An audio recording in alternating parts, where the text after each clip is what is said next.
Jack's in a weird situation. All of a sudden, a little downturn in form, and people are talking about this, him being moved aside for Pedro thing, which we're going to talk about in a sec. But first, we're going to talk about, he seems to have hit a point the last few races where earlier in the season, he did have this issue, but it wasn't this extreme. Very quick over a lap, quick early in races, but would drop off. And then as Brad came up, that was sort of, Brad would start bad or qualify bad, and Jack was at the front. They'd get towards the end of the race, they'd swap over. Brad had finished a little higher than Jack, but Jack wasn't sinking through the field or anything. He was still getting good results if he was staying on the bike. And he was in position to podium a few times.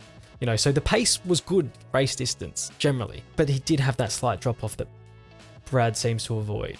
Now, I don't know how we've got to a point in the season where if they've done something with the bike, or if it's something in his own head, or he's just out of form, where he's dropping off quite a lot at the mid or even before the midpoint of races, and just sinking like an absolute stone through the field, behind bikes that you don't expect him to drop behind. I don't know where this is coming from. It's maybe something technical. I've not been keeping up with much of what he's saying. I've been on holidays, I know. So I've not been reading a lot outside of just watching the races and stuff. And usually I do like to read Jack's little write-up that he does sometimes after the races, and I've not really been reading those. But I'd be interested to know if there's a technical change that's happened, or if they're at a loss, if the engineers are just like, why is this happening? And it's all him. It's an interesting one. I'd like to know the answer, but the important factor that's happening is it's come at the wrong time of the season for him. If he'd done this the other way around and he'd started slow and now he was getting better, you wouldn't be so worried. But now we've seen everyone talking about Pedro coming up.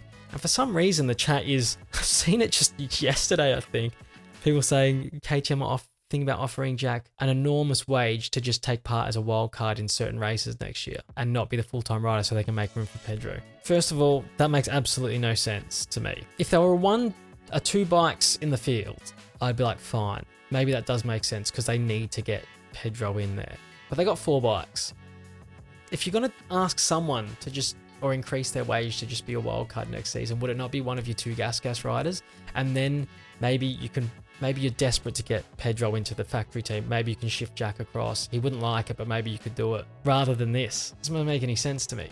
Why would the one that you get rid of be your second best rider and not your 3rd or 4th best rider? Because even with his struggles at the moment, he's still their second best rider. There is no doubt about that. And he's their factory man, and he's on the bigger money than the other 2. So if you have to double someone's wages to get him to sit out, double one of the guys who's on less money. It doesn't make any sense. And this also is a problem because Dorna, and I'd like to know Dorna's reasoning for this. They're refusing KTM to run a 5th bike next season. Why? I don't know. They're obsessed with this idea that they don't want factories to start getting like Ducati again when you got 8 bikes because they just let them have so many bikes. And so they're refusing KTM to do it. But at this point, you're in a bit of a mess where you've lost not just a team, but a manufacturer in Suzuki. So you're 2 bikes down as it is, and you're a manufacturer down. Maybe just let them have 1 more. I mean, we've seen Repsol run 3 bikes in the past for a full season. So why this is a thing? I have no idea. Even if you just, like, why not do it? But you've signed them onto a thing that it's like a 1-year deal or something where they can't then try and persist and just add a 6th bike and then a whole nother team for the year after. Just be like, look, you can run a 5th bike just while everyone gets their feet back on the ground and we try and lure another manufacturer or we try and lure another team in to take a Yamaha. Before that happens, why don't we just get another bike on the grid? Is that big of a deal? I mean, I maybe need to look into this a little bit more, but it just seems nonsense to me, mate.